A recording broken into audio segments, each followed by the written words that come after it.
हाँ जी स्टूडेंट्स, सो आज हम इस वीडियो में चैप्टर नंबर 4 एक्सरसाइज 4.1 का 5th पार्ट करेंगे। इसके पहले 4 पार्ट जो है बेटा मैं आपको सॉल्व करके मैंने वीडियो ऑलरेडी अपलोड कर दी हुई है मैंने, और जिन्होंने नहीं देखी हैं वो जाके देख सकते हो। सो 5th पार्ट में हमें क्या बोला हुआ है। पिछले पार्ट में हमने क्या किया था कि आपको 4th पार्ट तक हमने जितनी भी इक्वेशंस सॉल्व की हैं, अब हमने 5th पार्ट में इक्वेशंस जो है वो स्टेटमेंट में फॉर्म करनी है। पिछले पार्ट में हमें क्या दिया हुआ था, हमें स्टेटमेंट दी हुई थी, हमने उसकी इक्वेशंस बनाई थी। अब इस पार्ट में हमें क्या बोला हुआ है, हमें इक्वेशंस दी हैं और हमें स्टेटमेंट्स बनानी है। तो बहुत ईजी है। जैसे जैसे ये आपको सॉल्व मैं करते चलूँगी, साथ साथ में आपने इसको नोट डाउन करते रहना है और साथ में इसको सॉल्व करके देखना है, ठीक है। फर्स्ट सम में देखो आपको क्या बोला हुआ है, x - 2 = 6। यानी कि आपको पहले इसकी स्टेटमेंट फॉर्म करने के लिए आपको इस इक्वेशन को बड़े ध्यान से देखना है कि आपको बोला क्या गया है, और जो बोला गया है बस उसको स्टेटमेंट में लिखना ही है। अगर आपको ये इक्वेशंस पढ़नी आ गई, अब अगर आपको ये पता चल गया कि ये लिखा क्या है, तो फिर स्टेटमेंट बनानी इसमें कोई भी डिफ़िकल्टी नहीं है, ठीक है। तो देखो यहाँ पे क्या बोला हुआ है, x - 2 = 6। अब हमें इससे साफ साफ दिख रहा है कि यहाँ पे x - 2 है, यानी कि 2 जो है वो माइनस हो रहे हैं किससे, x से। और आंसर क्या आ रहा है, आंसर कौन होता है, जो इक्वल के बाद होती है वैल्यू। तो यानी कि इक्वल के बाद क्या है, 6 है। तो यानी कि जब 2 जो है x से माइनस हो रहे हैं तो आंसर आ रहा है 6। तो बस जैसे हमने बोला ना, तो अब जो मैंने अभी आपको बोला बस आपको वो स्टेटमेंट में लिख देने हैं। तो क्या लिखेंगे, 2 हो रहा था ना यहाँ पे सब्ट्रैक्ट, तो करना क्या है, सबसे पहले 2 माइनस हो रहा है ना, तो हम यहाँ पे लिख देंगे 2 क्या हो रहे हैं, यहाँ पे माइनस का साइन है यानी कि सब्ट्रैक्ट हो रहे हैं। तो हम क्या लिखेंगे, 2 सब्ट्रैक्ट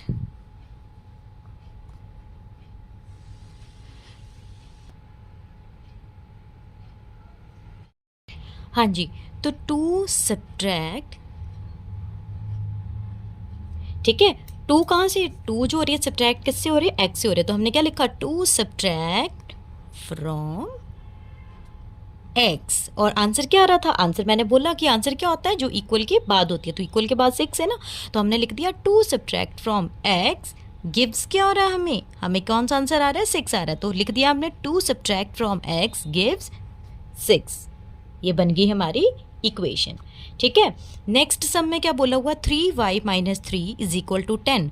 अब देखो इस चीज़ का आपको ध्यान रखना है कि जब बीच में कोई साइन ना हो, यहाँ पे कोई साइन नहीं है ना, 3y इकट्ठा लिखा हुआ है, दैट मीन वो मल्टीप्लाई का है। और जब हम इसको इक्वेशन की फॉर्म पे देखते हैं तो मल्टीप्लाई को हमने क्या बोलना है, टाइम्स बोलना है, ठीक है। तो 3y - 3 = 10। तो इसको लिखेंगे क्या कि 3 किससे माइनस हो रहे हैं, 3 टाइम्स y, क्योंकि 3y लिखा हुआ है ना, और आंसर क्या आ रहा है हमें 10। तो क्या लिखेंगे, 3 सब्ट्रैक्ट फ्रॉम 3 टाइम्स y। तो यहाँ पे लिख देंगे 3 सब्ट्रैक्ट फ्रॉम 3 टाइम्स, और ये ध्यान रखना है कि मल्टीप्लाई को टाइम्स लिखना है, 3 times 3 subtract from 3 times of y। और क्या आंसर आ रहा है, गिव्स 10। ये बन गई हमारी इक्वेशन, ठीक है। और नेक्स्ट में हमें क्या बोला हुआ है, x/6 = 6। अब ये डिवाइड वाली फॉर्म पे दिया हुआ है, तो हम डिवाइड वाली फॉर्म पे जैसे हम फ्रैक्शन में बोलते थे ना, 1/2, 1/3, 1/4, 1/6, इसको भी हमने सेम वैसे ही बोलना है, ठीक है। तो क्या करेंगे, यहाँ पे तो कोई प्लस माइनस का साइन नहीं है, तो यानी कि इसका 1/6। अब ये क्योंकि x की वैल्यू जो है ऊपर चाहे x, y, z कुछ भी हो, तो उसकी वैल्यू जो है, जितने भी हमारे पास अल्फ़ाबेट्स जो होते हैं उनकी वैल्यू जो है हमेशा 1 होती है, चाहे x ले लो, y ले लो, z ले लो, a b ले लो, जो भी ले लो, है ना। तो यहाँ पे तो x है, दैट मीन x की वैल्यू 1 हो गई, और यहाँ पे क्या बन गया फिर 1/6 = 6। तो हम क्या लिखेंगे, इसकी इक्वेशन क्या बन जाएगी, इक्वेशन तो इसकी क्या है, x/6 = 6, ठीक है। तो इसकी स्टेटमेंट क्या बनेगी, स्टेटमेंट बनेगी 1/6 क्या है, किसका, x का। तो यानी कि 1/6, इसको हम कैसे लिखेंगे, 1/6 ऑफ x = 6। तो इसको लिखेंगे भी वैसे ही, हम क्या लिखेंगे, 1, x की जगह पे हमने क्या लिख दिया 1 1 और नीचे क्या है 6 लिखा हुआ है, तो हम क्या लिखेंगे इसको 6th 1/6 ऑफ x की x का 1/6 पार्ट जो है वो क्या है, आंसर जो आ रहा है 6 आ रहा है, तो क्या लिखेंगे 1/6 ऑफ x इज 6। ठीक है, ये हमारी बन गई इक्वेशन।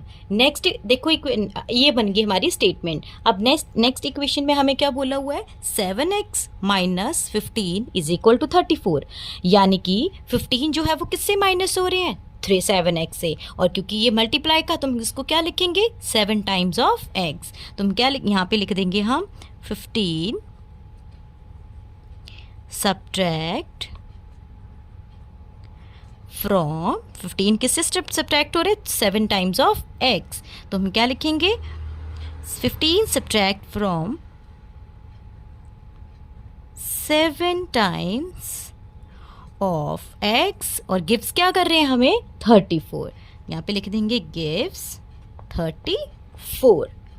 ठीक है, उसके बाद अगले में भी वैसे बोला है, जैसे देखो इसके साथ वाले सम आ गए ना यहाँ पे x/2 + 2 इज इक्वल टू 8। अब इसमें क्योंकि इसमें कोई प्लस माइनस का नहीं था, लेकिन यहाँ पे x का 1/2 पार्ट भी दिया हुआ है और साथ में उसमें 2 भी ऐड हो रहे हैं, तो हम इसको क्या लिखेंगे कि यहाँ पे हम इसको लिखेंगे 2 ऐड ऑन, तो यहाँ पे 2 ऐड हो रहे हैं ना, तो यहाँ पे लिखेंगे हम 2 ऐड, क्योंकि ऐड क्यों लिखा हमने, क्योंकि यहाँ पे प्लस का साइन है, तो क्या लिखेंगे 2 ऐड ऑन 1/2 ऑफ x, क्या गिव्स हो रहा है हमें, गिव्स हो रहा है 8। ठीक है, ये हमारा हो गया 5th पार्ट।